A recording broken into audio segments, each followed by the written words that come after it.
കുണ്ടറ പീഡന കേസിലെ പ്രതി വിക്ടറിന്റെ ഭാര്യയുടെ അറസ്റ്റ് അല്പസമയത്തിനകം രേഖപ്പെടുത്തും. വിക്ടറിന്റെ ഭാര്യ ലത വൃക്കരോഗത്തെ തുടർന്ന് ആശുപത്രിയിലാണ്. ലതയെ ആശുപത്രിയിൽ നിന്ന് വിട്ടു നൽകിയില്ലെങ്കിൽ മജിസ്ട്രേറ്റിനെ ആശുപത്രിയിൽ എത്തിക്കാൻ അപേക്ഷ നൽകും. കൂടുതൽ വിവരങ്ങളുമായി ഇപ്പോൾ രാജ്കുമാർ കൊല്ലത്ത് നിന്നും ചേരുന്നുണ്ട്. രാജ്കുമാർ, വിവരങ്ങൾ.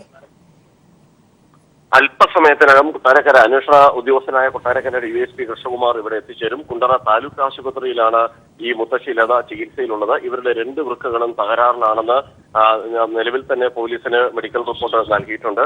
ഇതിന്റെ അടിസ്ഥാനത്തിൽ ഇന്ന് ഈ DSP ഇവിടെ വന്ന് ഇവരെ ഈ ആശുപത്രിയിൽ നിന്ന് ഡിസ്ചാർജ് ചെയ്യാനുള്ള കത്ത് കൈമാറും. ഇത് വിസമ്മതിച്ചുകൊണ്ട് അല്ലെങ്കിൽ ഇത് ഇവിടുന്ന് ഡിസ്ചാർജ് ചെയ്യുന്നതിന് തയ്യാറാണെങ്കിൽ ഇവരെ ഇവിടെ കോടതി കൊണ്ടുപോയി കോടതിയിൽ ഹാജരാക്കാനാണ് പോലീസിന്റെ തീരുമാനം. അതേസമയം രോഗിയുടെ ഗുരുതരാവസ്ഥ കണക്കിലെടുത്ത് ഡോക്ടറെ വിട്ടു നൽകാനാകില്ല എന്നാണ് നിലപാട് സ്വീകരിക്കുന്നതെങ്കിൽ അത് രേഖാമൂലം വാങ്ങി കോടതിയിൽ സമർപ്പിക്കുകയും കോടതിയിൽ നിന്ന് മജിസ്ട്രേറ്റിനെ സ്ഥലത്തെത്തിച്ച് അറസ്റ്റ് രേഖപ്പെടുത്താനാണ് പോലീസിന്റെ തീരുമാനം. എന്തായാലും അല്പസമയത്തിനകം ഇതിന്റെ നടപടികൾ തുടങ്ങും. അതേസമയം 14-കാരന്റെ ദുരൂഹ മരണവുമായി ബന്ധപ്പെട്ട പ്രശ്നത്തിൽ ഇതിൽ സാങ്കേതികമായ നിരവധി തെളിവുകൾ നഷ്ടപ്പെട്ട ഒരു സാഹചര്യം കൂടിയുണ്ട്. ശാസ്ത്രീയ തെളിവുകൾ കിട്ടാനുള്ള സാഹചര്യമില്ല. അതിന് പ്രധാനമായി ചൂണ്ടിക്കാണിക്കുന്ന പ്രശ്നങ്ങൾ ഒന്ന്, ഈ കുട്ടി ദുരൂഹ സാഹചര്യത്തിൽ മരിച്ച നിലയിൽ കണ്ടെത്തി എന്ന് പറയപ്പെടുന്ന ആ വീട് ഇപ്പോൾ അവിടെ നിലനിൽക്കുന്നില്ല. മറ്റൊരു കെട്ടിടമായി അത് മാറിക്കഴിഞ്ഞു. ആ പഴയ വീട് ഇടിച്ചു നിരത്തിയാണ് പുതിയ കെട്ടിടം നിർമ്മിച്ചത്. ഒന്ന്, ആ പ്രശ്നമുണ്ട്. രണ്ടാമത്, ഈ കുട്ടിയുടെ മൃതദേഹം അന്ന് തന്നെ ദഹിപ്പിക്കുകയും ചെയ്തിരുന്നു. 3, ഇതിന് 7 വർഷത്തെ കാലപ്പഴക്കം. ഇത്രയും 3 കാരണങ്ങൾ കൊണ്ട് തന്നെ ഇതിന്റെ അന്വേഷണത്തിൽ ഇതിൽ കൃത്യമായി മുന്നോട്ട് പോകുന്നതിന് പോലീസിന് വിലങ്ങുതടിയാകുന്നുണ്ട്. മാത്രമല്ല, പുതിയ തെളിവുകളൊന്നും ലഭിച്ചിട്ടില്ല. മൊഴികളുടെ അടിസ്ഥാനത്തിൽ മാത്രം കേസന്വേഷണം മുന്നോട്ട് കൊണ്ടുപോകുന്നതിലെ ബുദ്ധിമുട്ട് ചൂണ്ടിക്കാട്ടിയാണ് ഇപ്പോൾ പോലീസ് ഇതിൽ അന്വേഷണ ഉദ്യോഗസ്ഥനായ DSP കൃഷ്ണകുമാർ ഇതിന് ശാസ്ത്രീയ തെളിവുകളും മറ്റും ആവശ്യമായി വരുന്നതുകൊണ്ട് വിദഗ്ധരുടെ ഒരു സംഘത്തെ കൂടി അന്വേഷണ സംഘത്തിൽ ഉൾപ്പെടുത്തണമെന്ന് ആവശ്യപ്പെട്ട് SP-ക്ക് റിപ്പോർട്ട് സമർപ്പിച്ചത്. എന്നാൽ അത് വിശദമായ റിപ്പോർട്ട് വേണമെന്ന് ആവശ്യപ്പെട്ട് SP നിർദ്ദേശം നൽകിയിട്ടുണ്ട്. അതിന്റെ റിപ്പോർട്ട് ഇന്ന് DSP കൈമാറിയിട്ടുണ്ട്. കുണ്ടറ പീഡന കേസിലെ പ്രതി വിക്ടറിന്റെ ഭാര്യയെ അല്പസമയത്തിനകം തന്നെ അറസ്റ്റ് ചെയ്തേക്കും. നിലവിൽ ലത ഗുരുതരാവസ്ഥയിൽ വൃക്കരോഗത്തെ തുടർന്ന് ഗുരുതരാവസ്ഥയിൽ ആശുപത്രിയിൽ ചികിത്സയിലാണ്. ഈ ഒരു സാഹചര്യത്തിൽ വിട്ടു നൽകാൻ തയ്യാറായില്ലെങ്കിൽ മജിസ്ട്രേറ്റിനെ ആശുപത്രിയിൽ എത്തിക്കാനുള്ള അപേക്ഷ നൽകാനും പോലീസിന്റെ ഭാഗത്തുനിന്ന് നീക്കങ്ങൾ നടക്കുന്നുണ്ട്. രാജ്കുമാറാണ് വിവരങ്ങൾ നൽകിയത്. മറ്റു വാർത്തകളിലേക്ക്. People exclusive. ഹരിപ്പാട് സ്വദേശി അനിൽ അച്ചൻകുഞ്ഞ് എന്ന CRPF ജവാൻ മരണപ്പെട്ടത് ഉദ്യോഗസ്ഥരുടെ പീഡനം മൂലമെന്ന് ബന്ധുക്കളുടെ വെളിപ്പെടുത്തൽ. 2016 മാർച്ച് 24-നാണ് കുളിമുറിയിൽ വീണ് അനിൽ മരിച്ചുവെന്ന വാർത്ത ബന്ധുക്കളെ അറിയിച്ചത്. ഉദ്യോഗസ്ഥ വീഴ്ച മറച്ചുവെച്ചുവെന്ന് മാത്രമല്ല, നാട്ടിൽ മൃതദേഹം എത്തിച്ചത് പ്ലാസ്റ്റിക് ഷീറ്റിൽ പൊതിഞ്ഞ് വികൃതമായ നിലയിൽ. 2016 മാർച്ച് 26-നാണ് ചിങ്ങോലി സ്വദേശി അനിൽ അച്ചൻകുഞ്ഞെന്ന അർദ്ധസൈനികൻ ഛത്തീസ്ഗഡിൽ വെച്ച് മരണപ്പെട്ടത്. കുളിമുറിയിൽ വീണ് മരണപ്പെടുകയായിരുന്നുവെന്നാണ് ഉദ്യോഗസ്ഥർ വീട്ടുകാരെ അറിയിച്ചത്. എന്നാൽ ഉദ്യോഗസ്ഥരുടെ ഭാഗത്തു നിന്നുള്ള വീഴ്ചയാണ് അനിലിൻ്റെ മരണത്തിൽ കലാശിച്ചതെന്നാണ് ബന്ധുക്കൾ ഇപ്പോൾ പറയുന്നത്. കഴിഞ്ഞ മാർച്ച് 24 ഹോളി ദിവസം അവിടെ കമ്പനി കമാൻഡർ ഈ ജവാനെല്ലാം കൂടെ അടുത്തുള്ള ഒരു കുളത്തിൽ നീന്തൽ മത്സരം നടത്തിച്ചാണ്. നീന്തി ലാസ്റ്റിൽ പുള്ളി കുഴഞ്ഞു പോയി. അപ്പോഴത്തേക്ക് ഇവർ ആരും ശ്രദ്ധിച്ചില്ലെന്ന് പറഞ്ഞു. പക്ഷെ അതൊന്നും എന്തോന്ന് അവർ പറയുന്ന വിശദീകരണം അതാണ്. പക്ഷെ അതിന് നമുക്ക് പിന്നെ മുന്നോട്ടുള്ള അന്വേഷണം നടത്തുകയോ അങ്ങനെയൊന്നും ചെയ്തില്ല. അനിലിൻ്റെ മരണശേഷവും മൃതദേഹത്തോട് അനാദരവ് കാട്ടിയെന്നാണ് ബന്ധുക്കൾ പറയുന്നത്. എംബാം ചെയ്ത് മൃതദേഹം അയക്കുന്നതിന് പകരം പ്ലാസ്റ്റിക് ഷീറ്റ് ഉപയോഗിച്ചാണ് മുങ്ങി മരിച്ച അനിലിൻ്റെ മൃതദേഹം നാട്ടിലെത്തിച്ചത്. ഇതേ തുടർന്ന് സ്വന്തം ഭാര്യയ്ക്ക് പോലും ഭർത്താവിനെ ഒരു നോക്ക് കാണാൻ സാധിച്ചില്ലെന്നും ഇവർ പറയുന്നു. വേലി കെട്ടുന്ന പ്ലാസ്റ്റിക് ആ ഷീറ്റിൻ്റെ അകത്ത് തുണി പോലും ഇടാതെ കുറച്ച് കർപ്പൂരം ഈ വാരിയിട്ട് പാറ്റാഗുളിക അത് വാരിയിട്ട് കയറ്റി വിട്ടത്. എല്ലാം അളിഞ്ഞ് തിരിച്ചറിയാൻ തൊലി പോലും ഇല്ല ശരി. സംഭവത്തെക്കുറിച്ച് അന്വേഷിക്കണമെന്നാവശ്യപ്പെട്ടുകൊണ്ട് പ്രധാനമന്ത്രിക്കും കേന്ദ്ര ആഭ്യന്തരമന്ത്രിക്കും നിരവധി കത്തുകൾ അയച്ചിട്ടും യാതൊരുവിധ നടപടി ഉണ്ടായില്ലെന്നും ബന്ധുക്കൾ പറയുന്നു. അനിലിൻ്റെ അഴുകിയ മൃതദേഹം വീട്ടുകാർ വാങ്ങാൻ തയ്യാറാകാതിരുന്നപ്പോൾ KC വേണുഗോപാൽ MPയും ഹരിപ്പാട് MLA രമേശ് ചെന്നിത്തലയും ചേർന്നാണ് തങ്ങളെക്കൊണ്ട് മൃതദേഹം വാങ്ങിപ്പിച്ചതെന്നും ഇത് സംബന്ധിച്ച് അന്വേഷണം നടത്താമെന്ന് ഇവർ നൽകിയ ഉറപ്പുകൾ പാലിച്ചിട്ടില്ലെന്നും ബന്ധുക്കൾ പറയുന്നു. കേരളത്തിൽ നിന്നുള്ള സൈനികർ ഉദ്യോഗസ്ഥ പീഡനത്തിന് ഇരയാകുന്നുവെന്ന വാർത്തകൾ ഉയർന്നു വരുന്ന സാഹചര്യത്തിലാണ് ജവാന്റെ മരണത്തിന് പിന്നിലും ഉയർന്ന ഉദ്യോഗസ്ഥർക്ക് പങ്കുണ്ടെന്ന വാർത്തകൾ പുറത്തുവരുന്നത്. Shajahan, news bureau, Alappuzha. കൊല്ലത്ത് ചിന്നക്കടയിൽ വൻ തീപിടുത്തം. പായിക്കടയിലെ നിരവധി കടകൾ കത്തിനശിച്ചു. ലക്ഷങ്ങളുടെ നാശനഷ്ടമാണ് ഉണ്ടായത്. ഫയർഫോഴ്സ് തീ നിയന്ത്രണ വിധേയമാക്കി. പുലർച്ചെ 4:30ഓടെയാണ് കൊല്ലം പായ്ക്കട റോഡിലെ വ്യാപാര സ്ഥാപനങ്ങൾക്ക് തീപിടിച്ചത്. 6 കടകൾ കത്തിനശിച്ചു. ഓടുമേഞ്ഞ കടകളിൽ തീ പടരുന്നത് കണ്ട ചുമട്ടുതൊഴിലാളികളാണ് പോലീസിനെയും അഗ്നിശമന സേനയും വിവരം അറിയിച്ചത്.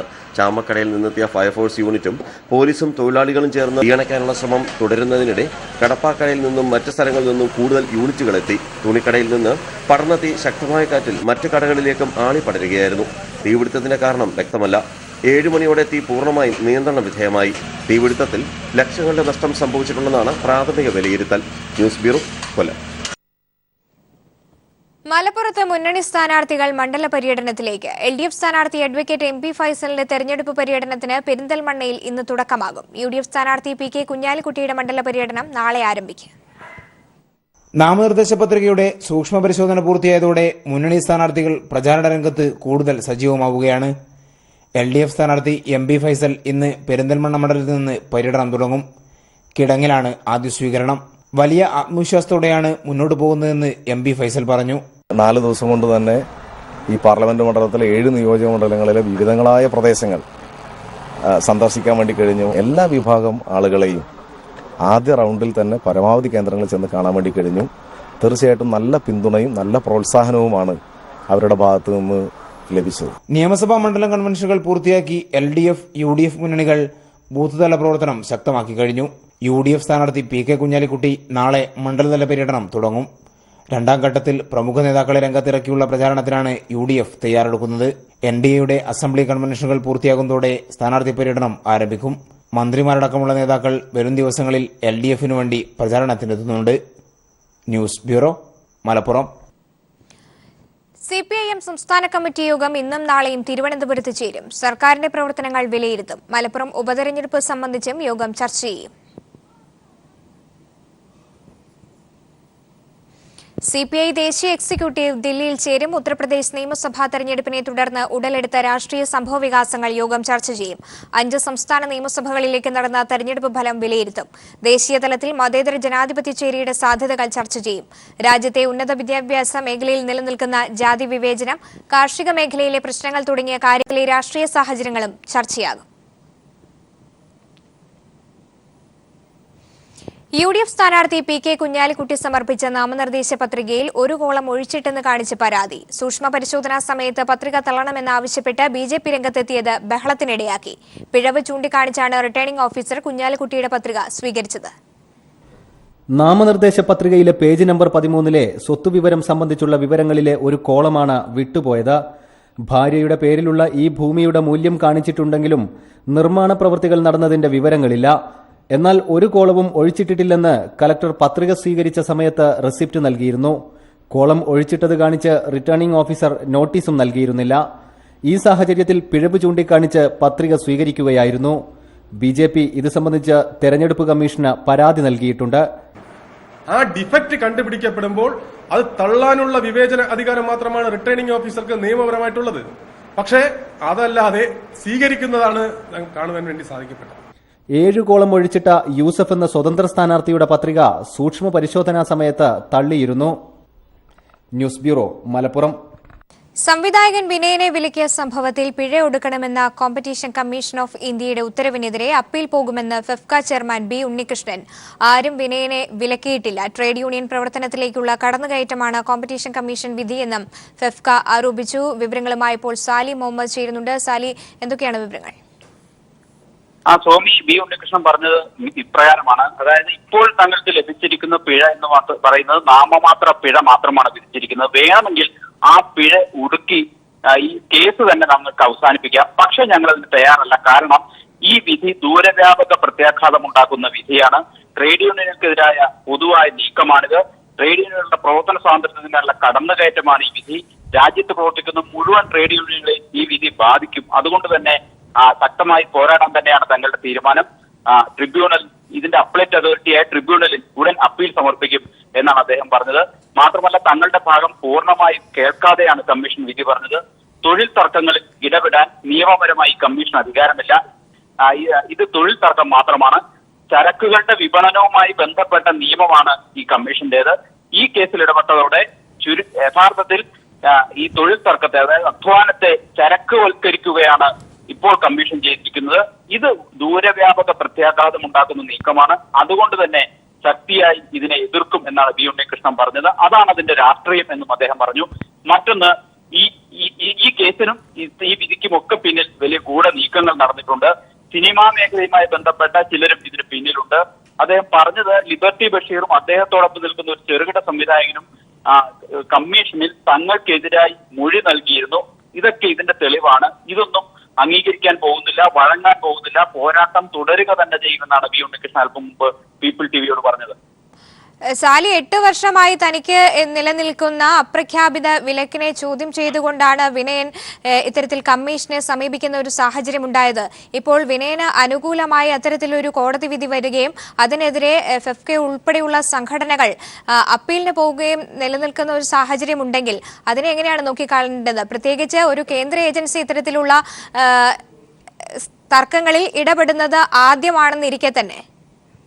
സോമി, അതാണ് അതിന്റെ രാഷ്ട്രീയമായി ബി ഉണ്ണികൃഷ്ണൻ പറയുന്നത്. കാരണം കോമ്പറ്റീഷൻ കമ്മീഷന് ഇത്തരം കേസുകളിൽ ഇടപെടാനുള്ള നിയമപരമായ അധികാരമുണ്ടോ, അല്ലെങ്കിൽ അത് ശരിയാണോ എന്ന ചോദ്യമാണ് ബി ഉണ്ണികൃഷ്ണൻ രാഷ്ട്രീയമായി ഉന്നയിക്കുന്നത്. കാരണം ഇത്തരം ഈ കമ്മീഷന്റെ രൂപീകരണം തന്നെ ഈ ചരക്കുകളുടെ വിപണനവുമായി ബന്ധപ്പെട്ട തർക്കങ്ങളിൽ തീർപ്പ് കൽപ്പിക്കുകയും വാദം കേൾക്കുകയും തീർപ്പ് കൽപ്പിക്കുകയും ചെയ്യുക എന്നുള്ളതാണ് ഈ കേന്ദ്ര നിയമത്തിന്റെ അടിത്തറ തന്നെ. ഈ കേസിൽ സംഭവിച്ചിരിക്കുന്നു ട്രേഡ് യൂണിയനുകൾ തമ്മിലുള്ള തർക്കം, അല്ലെങ്കിൽ തൊഴിലിടത്തെ തർക്കമായിരുന്നു. ആ തർക്കത്തിൽ ഇത്തരം ഒരു കമ്മീഷൻ ഇടപെട്ടതോടുകൂടി, അതായത് ചരക്കുകളുടെ വിപണനവുമായി ബന്ധപ്പെട്ട് പരിഗണനാ വിഷയങ്ങൾ മാത്രമുള്ള ഒരു കമ്മീഷൻ ഇടപെട്ടതോടുകൂടി ദൂരവ്യാപക പ്രത്യാഘാതം ഉണ്ടാകുന്ന ഒരു നീക്കമായി ഇതിനെ കാണേണ്ടി വരും. കാരണം തൊഴിലിനെ, അധ്വാനത്തെ ചരക്കുവൽക്കരിക്കുക എന്ന ഒരു പ്രക്രിയയാണ് ഇവിടെ നടന്നിരിക്കുന്നത്. അത് അംഗീകരിക്കാനാവില്ല. ആയിരക്കണക്കിന് തൊഴിലാളികളെ, അവർ അസംഘടിത മേഖലയിലാണെങ്കിലും സംഘടിത മേഖലയിലാണെങ്കിലും പണിയെടുക്കുന്ന ആയിരക്കണക്കിന് തൊഴിലാളികളെയും അവരെ സംഘടിപ്പിക്കുന്ന ട്രേഡ് യൂണിയനുകളെയും അവരുടെ പ്രവർത്തനത്തെയും ബാധിക്കുന്നതാണ് ഈ വിധി എന്ന ആശങ്കയാണ് ബി ഉണ്ണികൃഷ്ണൻ പങ്കുവെക്കുന്നത്. അത് തന്നെ തുടക്കത്തിൽ അദ്ദേഹം കൃത്യമായി പറയുകയും ചെയ്തു. ഇതൊരു ചെറിയ പിഴയാണ് സിനിമാ പ്രവർത്തകരെ സംബന്ധിച്ചിടത്തോളം, ചെറിയൊരു പിഴയാണ് സംഘടനകളെ സംബന്ധിച്ചിടത്തോളം. അമ്മയ്ക്ക് 4 ലക്ഷം, FFKക്ക് വെറും 85,000, സംവിധായകര സംഘടനയ്ക്ക് 3,86,000, ഇന്നസെന്റിന് 51,000, ഇടവേള ബാബുവിന് 19,000. അങ്ങനെ ഞങ്ങൾക്കൊക്കെ അടയ്ക്കാൻ കഴിയുന്ന ചെറിയ തുകകളൊക്കെ തന്നെയാണ് ഇത് വിധിച്ചിരിക്കുന്നത്. പക്ഷേ വേണമെങ്കിൽ ഈ തുകയൊക്കെ കെട്ടിവെച്ച് ഞങ്ങൾക്ക് ഈ കേസെ അവസാനിപ്പിക്കാം. പക്ഷെ ഞങ്ങൾ അതിന് തയ്യാറല്ല. കാരണം അതിനുള്ളിൽ ഒരു രാഷ്ട്രീയമുണ്ട്. അത് ട്രേഡ് യൂണിയനുകളുടെ പ്രവർത്തന സ്വാതന്ത്ര്യത്തെയും സംഘടനാ സ്വാതന്ത്ര്യത്തെയും ഒക്കെ തടസ്സപ്പെടുത്തുകയും നിയമവിരുദ്ധമായി ഇടപെടുകയും ചെയ്യുന്ന ഒരു നീക്കം ഇതിന്റെ പിന്നിലുണ്ട്. അതുകൊണ്ട് ഞങ്ങൾ എതിർക്കുക തന്നെ ചെയ്യും എന്നാണ് ബി ഉണ്ണികൃഷ്ണൻ അർത്ഥശങ്കയ്ക്കിടയില്ലാത്തവണ്ണം ഇപ്പോൾ പീപ്പിൾ ടിവിയോട് പറഞ്ഞത്. സാലി, ഇത്തരത്തിലുള്ള തർക്കങ്ങളിൽ ഇടപെടാതെ ഇരിക്കുക, അല്ലെങ്കിൽ കഴിഞ്ഞ 8 വർഷമായി വിനയന് ഇത്തരത്തിൽ തൊഴിലിൽ അപ്രഖ്യാപിതമായ ഒരു വിലക്ക് നിലനിൽക്കുന്നു എന്ന് പറയുമ്പോൾ തന്നെ ഇത്തരത്തിലുള്ള പ്രശ്നങ്ങൾ പിന്നെ എങ്ങനെ പരിഹരിക്കപ്പെടുമെന്നുള്ള ഒരു ചോദ്യം കൂടി ഉന്നയിക്കപ്പെടുന്നുണ്ടല്ലോ സ്വാഭാവികമായും. സ്വാമി ബി ഉണ്ണികൃഷ്ണൻ അതിന് കൃത്യമായ മറുപടി പറയുന്നുണ്ട്. ഇത് തൊഴിൽ തർക്കമാണ്. തൊഴിൽ തർക്കമാണെങ്കിൽ അത് പരിഹരിക്കാൻ രാജ്യത്ത് ലേബർ കോടതികളുണ്ട്. മറ്റെന്തെങ്കിലും തർക്കങ്ങളാണെങ്കിൽ അത് പരിഹരിക്കാൻ സിവിൽ കോടതികളുമുണ്ട്. ഈ തൊഴിൽ മേഖലയിലെ തർക്കം മാത്രമായി ഇതിനെ കാണണം, അല്ലെങ്കിൽ കരാറുകൾ തമ്മിലുള്ള തർക്കമായി ഇതിനെ കാണണം. അങ്ങനെയാണെങ്കിൽ ഒന്നുകിൽ ലേബർ കോടതികളിലോ അല്ലെങ്കിൽ സിവിൽ കോടതികളിലോ പരിഹരിക്കേണ്ട ഒരു തർക്കമാണിത്. സെമി ജുഡീഷ്യറി സ്വഭാവമുള്ള ഒരു ബോഡിയാണ് ഈ കമ്മീഷൻ എന്ന് പറയുന്നത്. ആ കമ്മീഷന്റെ നിയമന ഉദ്ദേശം തന്നെ കോർപ്പറേറ്റുകൾ തമ്മിലുള്ള തർക്കങ്ങളുടെ പരിഹാരം കാണുക എന്നുള്ളതാണ്. അത്തരം ഒരു വിവക്ഷയിൽ വരുന്നതല്ല ഈ തർക്കം എന്ന കാരണമാണ് ബി ഉണ്ണികൃഷ്ണനും ഒക്കെ ഇതിന് പറയുന്നത്. മാത്രവുമല്ല, ഇത് ട്രേഡ് യൂണിയനുകളുടെ പ്രവർത്തനവുമായി ബന്ധപ്പെട്ട ഒരു തർക്കമാണ്. ആ തർക്കത്തിൽ ഇടപെടാൻ കമ്മീഷന് യാതൊരു അധികാരവുമില്ല. ഇത്തരം തർക്കങ്ങൾ പരിഹരിക്കപ്പെടേണ്ടത് ലേബർ കോടതികളിലാണ് എന്നും അദ്ദേഹം പറഞ്ഞു. സംവിധായകൻ വിനയനെ വിലക്കിയ സംഭവത്തിൽ പിഴ ഒടുക്കണമെന്ന കോമ്പറ്റീഷൻ കമ്മീഷൻ ഓഫ് ഇന്ത്യയുടെ ഉത്തരവിനെതിരെ അപ്പീൽ പോകാൻ ഫെഫ്ക തീരുമാനിച്ചിരിക്കുന്നു. ബി ഉണ്ണികൃഷ്ണനാണ് ഇക്കാര്യം അറിയിച്ചിരിക്കുന്നത്. വിവരങ്ങളാണ് സാലി മുഹമ്മദ് നൽകിയത്. BJP കേന്ദ്ര നേതൃത്വത്തിലും കേന്ദ്ര മന്ത്രിസഭയിലും അഴിച്ചുപണിക്കൊരുങ്ങുന്നു. രാജസ്ഥാൻ മുഖ്യമന്ത്രി സ്ഥാനത്ത് നിന്ന് വസുന്ധര രാജെ സിന്ധ്യയെ മാറ്റുന്നതിനും പാർട്ടിയിൽ ആലോചന ശക്തമായി. ദേശീയ ഭാരവാഹിത്വത്തിലേക്ക് കേരള നേതാക്കളെ കൊണ്ടുവരും. ഉത്തർപ്രദേശ് നിയമസഭാ തെരഞ്ഞെടുപ്പിൽ നേടിയ വൻ വിജയത്തിന് പിന്നാലെയാണ് BJP ദേശീയ നേതൃത്വത്തിൽ പുനഃസംഘടനയ്ക്ക് കളമൊരുങ്ങുന്നത്. പാർട്ടി ദേശീയ ഉപാധ്യക്ഷൻ ദിനേശ് ശർമ്മ, ദേശീയ സെക്രട്ടറി ശ്രീകാന്ത് ശർമ്മ എന്നിവർ ഉത്തർപ്രദേശ് മന്ത്രിസഭയിൽ അംഗങ്ങളായി. പാർട്ടിയിലും സർക്കാരിലും ഒരാൾക്ക് ഒരു പദവി എന്നതാണ് BJPയുടെ നയം. ഇതുകൂടി കണക്കിലെടുത്താണ് ദേശീയ നേതൃത്വത്തിൽ പുനഃസംഘടനയ്ക്ക് പാർട്ടി തയ്യാറെടുക്കുന്നത്. പാർട്ടി അടിത്തറ വിപുലമാക്കാൻ ലക്ഷ്യമിടുന്ന സംസ്ഥാനങ്ങളിൽ നിന്നുള്ളവരും തെരഞ്ഞെടുപ്പ് നടക്കാനിരിക്കുന്ന സംസ്ഥാനങ്ങളിൽ നിന്നുള്ളവരും ദേശീയ ഭാരവാഹി പട്ടികയിൽ ഇടം പിടിക്കും. അതേസമയം കേന്ദ്ര മന്ത്രിസഭയിലും പുനഃസംഘടന ഉടൻ നടത്തുമെന്നാണ് വിവരം. പ്രതിരോധ മന്ത്രിയായിരുന്ന മനോഹർ പരീക്കർ രാജിവെച്ച ഒഴിവ് നികത്തുന്നതിനൊപ്പം പുതുമുഖങ്ങളെ മന്ത്രിസഭയിൽ ഉൾപ്പെടുത്തും. മഹാരാഷ്ട്ര മുഖ്യമന്ത്രി ദേവേന്ദ്ര ഫഡ്നാവിസിനെ കേന്ദ്രമന്ത്രിയാക്കുമെന്നാണ് റിപ്പോർട്ട്. രാജസ്ഥാനിൽ നേതൃമാറ്റത്തിനായുള്ള ചർച്ചകൾ BJP തുടങ്ങി. വസുന്ധര രാജെ സിന്ധ്യയ്ക്ക് പകരം ജനറൽ സെക്രട്ടറി ഓം മാഥൂറിനെയാണ് മുഖ്യമന്ത്രി സ്ഥാനത്തേക്ക് പരിഗണിക്കുന്നത്. വസുന്ധര രാജെ പാർട്ടി ദേശീയ ഭാരവാഹിയോ കേന്ദ്രമന്ത്രിയോ ആകും. മണിപ്പൂരിൽ സർക്കാർ രൂപീകരണത്തിന് നിർണായക പിന്തുണ നൽകിയ നാഷണൽ പീപ്പിൾസ് പാർട്ടിയെയും കേന്ദ്ര മന്ത്രിസഭയിൽ ഉൾപ്പെടുത്തും. കേന്ദ്രമന്ത്രിസഭയിൽ കേരളത്തിന് പ്രാതിനിധ്യം വേണമെന്ന ആവശ്യവും സജീവമാണ്. BJP മുൻ സംസ്ഥാന അധ്യക്ഷൻ V മുരളീധരൻ, ദേശീയ ആസ്ഥാനത്ത് ചുമതല വഹിക്കുന്ന അരവിന്ദ് മേനോൻ, R ബാലശങ്കർ തുടങ്ങിയ നേതാക്കൾ BJP ഭാരവാഹിത്വ നിരയിലേക്ക് എത്തും. മനുശങ്കർ, ദില്ലി. വെയിലായാലും മഴയായാലും ഇടക്കൊച്ചിക്കാർക്ക് എന്നും കുടിവെള്ള ക്ഷാമമാണ്. പ്രദേശം മുഴുവൻ ഉപ്പുവെള്ളമായതിനാൽ ഇടക്കൊച്ചി കനോസ നഗർ നിവാസികൾക്ക് ടാങ്കർ വെള്ളമാണ് ഏക ആശ്വാസം. പണ്ടെപ്പോഴോ ഇവിടെ സ്ഥാപിച്ച പൊതുടാപ്പ് പ്രവർത്തനരഹിതമായിട്ട് വർഷങ്ങളായി. ഇടക്കൊച്ചിയിൽ 50ഓളം കുടുംബങ്ങൾ തിങ്ങിപ്പാർക്കുന്ന കനോത്ത നഗറിലെ കുടിവെള്ള പ്രശ്നത്തിന്റെ ഗൗരവം മനസ്സിലാക്കാൻ ഈ ദൃശ്യങ്ങൾ ധാരാളം. ഇവിടെയുള്ള കിണറുകളിൽ മുഴുവൻ ഇതുപോലെ കറുത്ത് കലങ്ങിയ വെള്ളമാണ്. ഉപ്പുരസവും ദുർഗന്ധവുമാണ് ഈ വെള്ളത്തിനെന്ന് പ്രദേശവാസികൾ പറഞ്ഞു. മോട്ടോറിലാണെങ്കിൽ ചീത്ത കിടക്കണ മണവും ഉപ്പൊക്കെയാണ്. ഇപ്പൊ ഈ മഴയില്ലാത്ത കണ്ടിട്ട് ഭയങ്കര ഉപ്പാണ് വെള്ളത്തിന്. കുടിവെള്ള പ്രശ്നത്തിന് പരിഹാരം കാണാൻ പണ്ടെപ്പോഴോ സ്ഥാപിച്ച പൊതുപൈപ്പ് കണ്ടെത്താൻ ചിലർ ശ്രമം നടത്തി. കാട് മൂടി പ്രവർത്തനരഹിതമായ പൈപ്പ് കണ്ടെത്താനുള്ള ശ്രമം പിന്നീട് പരാജയപ്പെടുകയായിരുന്നു. പൈപ്പ് വർഷങ്ങളായിട്ട് ഒരെണ്ണമുണ്ട്. മെയിൻ റോഡിൽ നിന്നുള്ള വെള്ളം അവിടുന്ന് കണക്ഷൻ കൊടുത്തേക്കണ ചെറിയ പൈപ്പാണ്. അത് പൊക്കിയും വെച്ചിരിക്കുകയാണ്. ഇങ്ങോട്ട് ഇതുവരെയും വെള്ളം വന്നല്ല. ആഴ്ചയിൽ 2 തവണ വരുന്ന ടാങ്കർ വെള്ളം ഓരോ കുടുംബവും ശേഖരിച്ചു വെക്കുന്നത് ഈ ഡ്രമ്മുകളിലാണ്. 45 കുടുംബം ഉണ്ടാവും ഇവിടെ. അവർക്കാണ് ഈ വെള്ളം വണ്ടി വരുന്നത്. വെള്ളം വണ്ടി വന്നിട്ടുണ്ടെങ്കിൽ തല്ലുകൊടുത്തോണം ഇവിടെ. വെള്ളം കിട്ടണില്ല. സ്ഥലത്ത് പുതിയ ജനപ്രതിനിധികൾ എത്തിയ സാഹചര്യത്തിൽ പ്രശ്നപരിഹാരം വൈകില്ലെന്ന് ഇവർ പ്രതീക്ഷിക്കുന്നു. ഇന്നും ഇന്നലെയും തുടങ്ങിയതല്ല ഇടക്കൊച്ചിക്കാരുടെ കുടിവെള്ള പ്രശ്നം. കഴിഞ്ഞ 2 പതിറ്റാണ്ടായി കുടിവെള്ളം ഇവർക്ക് കിട്ടാക്കനിയാണ്. മണ്ഡലത്തിൽ പുതിയ MLA വന്നതോടെ ഇനിയെങ്കിലും ഈ പ്രശ്നത്തിന് ഒരു പരിഹാരമുണ്ടാകുന്ന പ്രതീക്ഷയിലാണ് കനോത്ത നഗർ നിവാസികൾ. ഇടക്കൊച്ചിയിൽ നിന്നും cameraman KM രഞ്ജിത്തിനൊപ്പം KM Umesh. WhatsApp Facebook കൂട്ടായ്മയിൽ ഒത്തുചേർന്ന യുവാക്കൾ മരങ്ങൾ വെച്ചുപിടിപ്പിച്ച് നാടിന് അഭിമാനമാകുന്നു. കാസർഗോഡ് പാലക്കുന്ന് ഭഗവതി ക്ഷേത്രവളപ്പിലാണ് യുവാക്കൾ മരങ്ങൾ വെച്ചുപിടിപ്പിച്ച് മാതൃകാ പ്രവർത്തനം നടത്തിവരുന്നത്. വിവിധയിനം വൃക്ഷങ്ങളാണ് യുവജന കൂട്ടായ്മയിൽ ഇവിടെ വളർന്ന് നാടിന് തണലേകുന്നത്. കുണ്ടറ പീഡന കേസിൽ പ്രതി വിക്ടറിന്റെ ഭാര്യ ലതയുടെ അറസ്റ്റ് രേഖപ്പെടുത്തി ആശുപത്രിയിൽ എത്തിയാണ് അറസ്റ്റ് രേഖപ്പെടുത്തിയിരിക്കുന്നത്. കൂടുതൽ വിവരങ്ങളുമായി ഇപ്പോൾ രാജ്കുമാർ ചേരുന്നുണ്ട്. രാജ്കുമാർ, ഇപ്പോൾ ലതയുടെ അറസ്റ്റ് രേഖപ്പെടുത്തിയിരിക്കുന്നു, എന്തൊക്കെയാണ് വിവരങ്ങൾ? 2 കേസുകളിലാണ് ഈ വിക്ടറുടെ ഭാര്യ ലതയെ പോലീസ് ഇപ്പോൾ അറസ്റ്റ് ചെയ്തത്. കുണ്ടറയിൽ പീഡനത്തിനിരയായി പെൺകുട്ടി മരിച്ച സംഭവത്തിലും മറ്റൊരു പെൺകുട്ടിയെ പീഡിപ്പിച്ച സംഭവത്തിലുമാണ് ഈ വിക്ടറിനൊപ്പം ഇവരെയും 2 കേസിൽ പ്രതിയാക്കിയിട്ടുള്ളത്. ഇവിടെ ഡിവൈഎസ്പി അന്വേഷണ ഉദ്യോഗസ്ഥനായ ഡിവൈഎസ്പി കൃഷ്ണകുമാർ കുണ്ടറ താലൂക്ക് ആശുപത്രിയിൽ ഗുരുതരാവസ്ഥയിൽ കഴിയുന്ന ലതയെ ഇവിടെ ആശുപത്രിയിൽ എത്തിയാണ് അറസ്റ്റ് രേഖപ്പെടുത്തിയത്. ഇപ്പോൾ ആശുപത്രി അധികൃതരുടെ ഭാഷ്യം ഇതിൽ ഇവരുടെ ആരോഗ്യനില ഗുരുതരമാണ്, ഇവർക്ക് ക്യാൻസറിന്റെ ലക്ഷണങ്ങൾ ഉണ്ട് എന്നുള്ളതാണ് സൂപ്രണ്ട് പോലീസിൽ നൽകിയ വിവരം. എന്നാൽ ഔദ്യോഗികമായിട്ടുള്ള വിവരങ്ങൾ ഇപ്പോൾ നൽകുകയുള്ളൂ. അത് ലഭിച്ച ശേഷം ഇവരെ ഇവിടുന്ന് ഡിസ്ചാർജ് ചെയ്യാനാണ് ഈ ആരോഗ്യവകുപ്പ് നിർദ്ദേശം നൽകുന്നതെങ്കിൽ പോലീസ് ഇവരെ ഇപ്പോൾ തന്നെ കൊണ്ടുപോയി കോടതിയിൽ ഹാജരാക്കും.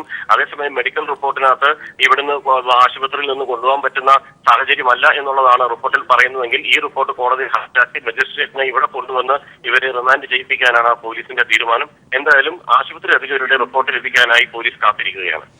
തീർച്ചയായിട്ടും രാജ്കുമാർ, ഇപ്പോൾ മുഖ്യമന്ത്രി പിണറായി വിജയൻ KSTAയുടെ പരിപാടിയിൽ സംസാരിക്കുകയാണ്. തത്സമയത്തിലേക്ക് ഞങ്ങളെക്കുറിച്ച്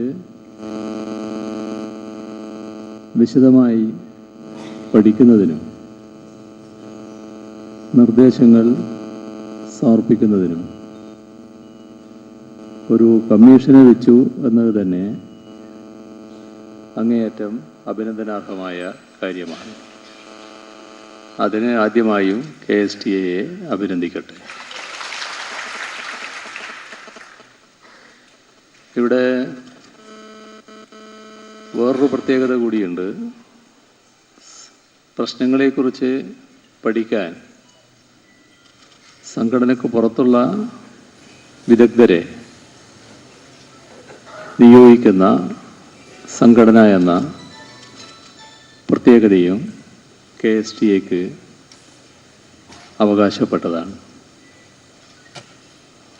അത്തരത്തിലുള്ള അനുഭവങ്ങൾ വളരെ വിരളമായിരിക്കുമെന്നാണ് തോന്നുന്നത്.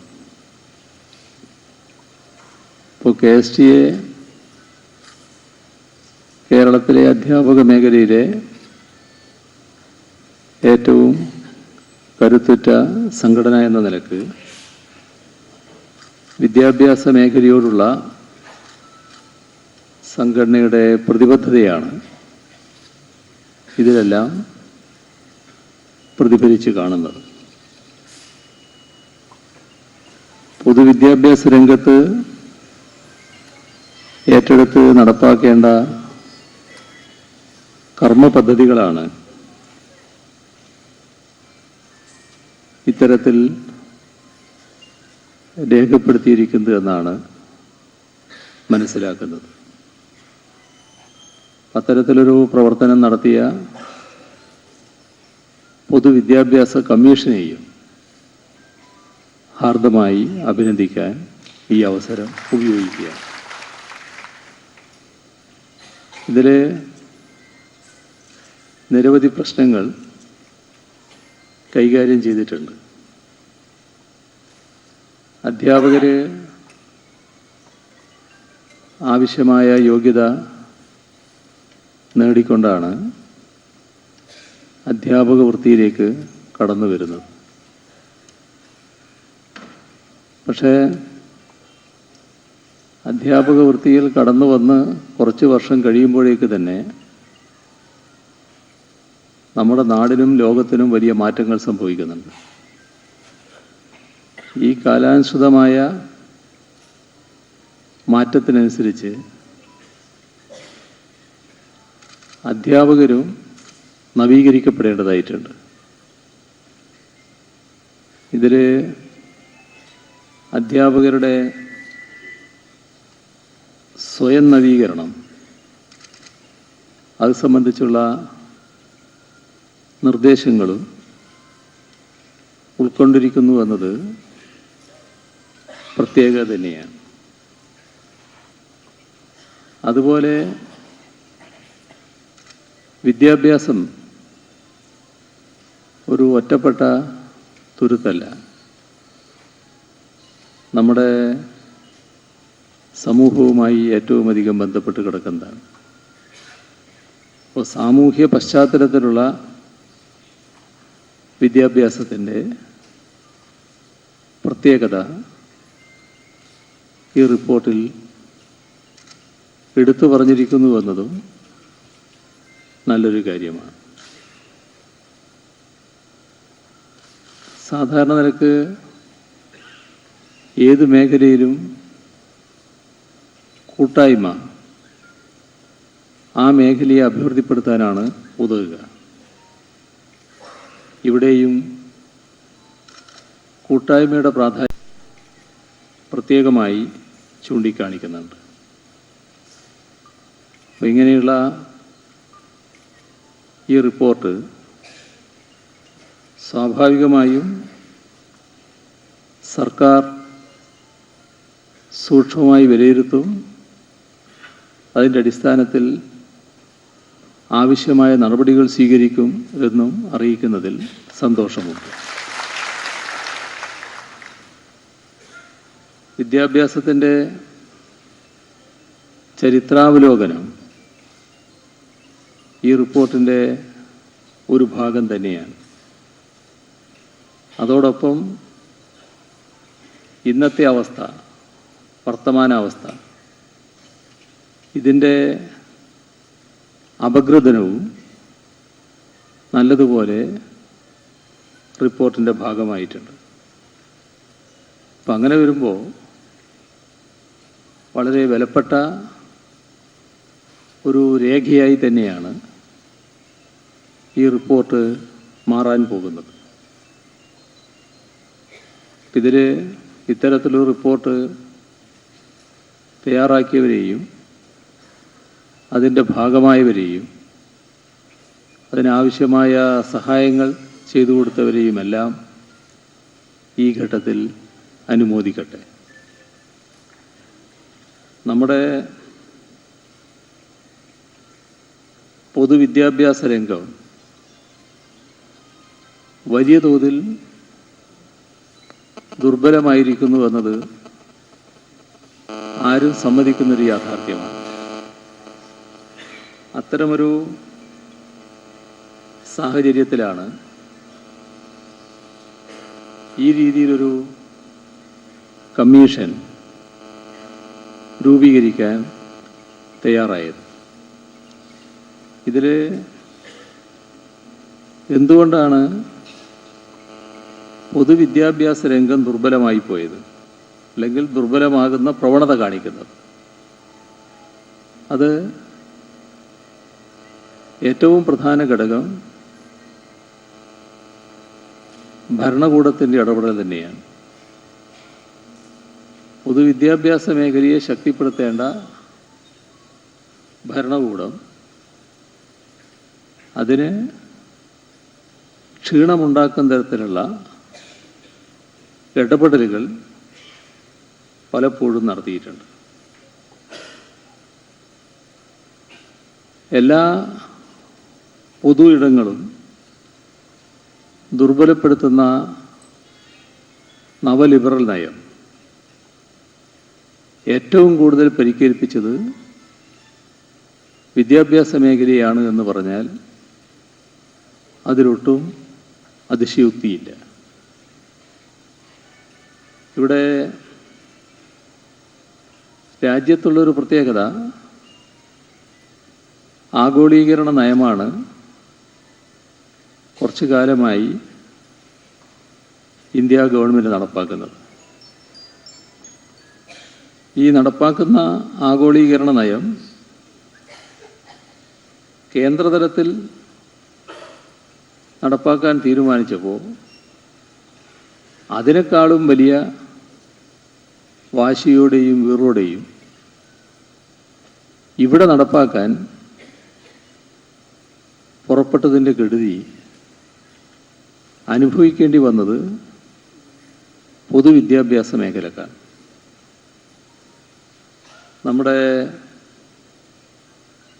സംസ്ഥാനത്ത് നേരത്തെ അധികാരത്തിലുണ്ടായിരുന്ന സർക്കാരിൻ്റെ കാലത്ത് ഇത്തരത്തിലുള്ള തെറ്റായ നയങ്ങൾ നടപ്പാക്കാനാണ് കൂടുതൽ ശ്രമിച്ചു വന്നത്. അതിൻ്റെതായ ദോഷം നാം അനുഭവിക്കുകയാണ്. ഇതിൽ വിദ്യാഭ്യാസ മേഖലയോടൊപ്പം തന്നെ ഇത്തരത്തിൽ ദോഷം അനുഭവിക്കുന്ന മറ്റൊരു മേഖലയാണ് ആരോഗ്യ മേഖല. നമ്മൾ കണ്ടുപോകണമെന്ന് മാത്രം, അതിലേക്ക് വിശദമായിട്ട് ഇപ്പോൾ പോകുന്നില്ല. ദേശീയ തലത്തിൽ വന്ന മാറ്റങ്ങൾ നാം പ്രത്യേകമായി ശ്രദ്ധിക്കേണ്ടതായിട്ടുണ്ട്. കാരണം പൊതുവിദ്യാഭ്യാസത്തെക്കുറിച്ച് ചർച്ച ചെയ്യുമ്പോൾ ദേശീയ തലത്തിലുള്ള അവസ്ഥ ശ്രദ്ധിക്കുന്നത് നല്ലത് തന്നെയാണ്. അപ്പം നമ്മുടെ രാജ്യത്ത് കേന്ദ്രത്തിൽ അധികാരത്തിലിരിക്കുന്നത് NDA സർക്കാരാണ്. ആ സർക്കാരിൻ്റെ വിദ്യാഭ്യാസ നയം രൂപീകരിക്കാനുള്ള പ്രവർത്തനം അന്തിമഘട്ടത്തിലെത്തി നിൽക്കുകയാണ്. സ്വാഭാവികമായും NDAയെ നയിക്കുന്ന ശക്തികളാണ് ഇതിന് നേതൃത്വം കൊടുക്കുക എന്നുറപ്പാണ്. അവർക്ക് ഇതുമായി ബന്ധപ്പെട്ട് ചില നയങ്ങളുണ്ട്. ആ നയം തന്നെ നടപ്പാക്കാനാണ് ശ്രമം നടക്കുക. ഇതിൽ അത്തരം ശ്രമങ്ങൾ നേരത്തെ കേന്ദ്ര ഗവൺമെൻറ് നേതൃത്വത്തിൽ നടന്നു. വ്യാപകമായ എതിർപ്പാണ് അതിനെതിരെ ഉയർന്നു വന്നത്. ഉയർന്നു വന്ന എതിർപ്പ് ശക്തിപ്പെട്ടപ്പോൾ നേരത്തെ പറഞ്ഞെടുത്ത് നിൽക്കാൻ പറ്റാത്ത അവസ്ഥ കേന്ദ്ര ഗവൺമെന്റിന് പോലും ഉണ്ടായി. അതിൻ്റെ ഫലമായി കേന്ദ്രത്തിലുള്ള മന്ത്രി, പ്രത്യേകിച്ച് മാനവ വിഭവ വകുപ്പ് മന്ത്രി പരസ്യമായിട്ട് പറഞ്ഞു, ഇതുമായി ബന്ധപ്പെട്ട് പരിശോധിക്കുന്നതിന് ഒരു പുതിയ സമിതിയെ നിയോഗിക്കാമെന്ന്. ഇവിടെ നാം കാണേണ്ടത്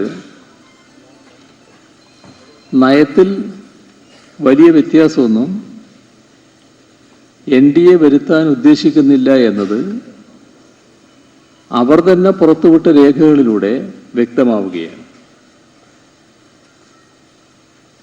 MHRD ചില ചർച്ചാരേഖകൾ പുറത്തുവിട്ടിട്ടുണ്ട്. അത് നവലിബറൽ വിദ്യാഭ്യാസ സങ്കല്പത്തിന് അനുപൂരകമായ നയം തന്നെയാണ് നടപ്പാക്കുക എന്ന് തന്നെയാണ് വ്യക്തമാക്കുന്നത്. അപ്പോൾ നടപ്പാക്കാൻ ഉദ്ദേശിക്കുന്ന വിദ്യാഭ്യാസ നയത്തിന് ഒട്ടേറെ പ്രത്യേകതകളാണ് ഉണ്ടാകാൻ പോകുന്നത്. ഒന്ന്, നവലിബറൽ നയത്തിൽ അധിഷ്ഠിതമായതായിരിക്കും. അതോടൊപ്പം തന്നെ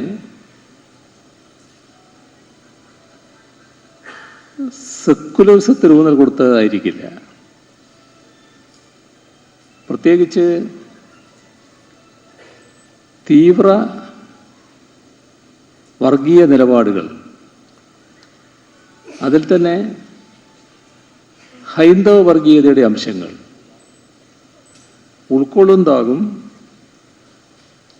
പുതുതായി വരുന്ന കേന്ദ്ര വിദ്യാഭ്യാസ നയം. അപ്പം നമ്മുടെ രാജ്യത്തിനകത്ത് ഭരണഘടന തന്നെ ഉറപ്പ് നൽകിയിട്ടുള്ളൊരു കാര്യമാണ് മതനിരപേക്ഷത. അതുപോലെ തന്നെ സാമൂഹിക അവബോധം, ജനാധിപത്യം, ശാസ്ത്രബോധം, ഇതിനെയെല്ലാം പൂർണ്ണമായും നിരാകരിക്കുന്ന നിലപാടാണ് ഇവർക്കുള്ളത്. മതനിരപേക്ഷത ഭരണഘടന രാഷ്ട്രത്തെ വിശേഷിപ്പിക്കുന്ന ഭാഗത്ത് രേഖപ്പെടുത്തി എന്നത് വലിയ അപകടമായിപ്പോയി എന്ന് പാർലമെന്റിനകത്ത് തന്നെ സംസാരിച്ചു.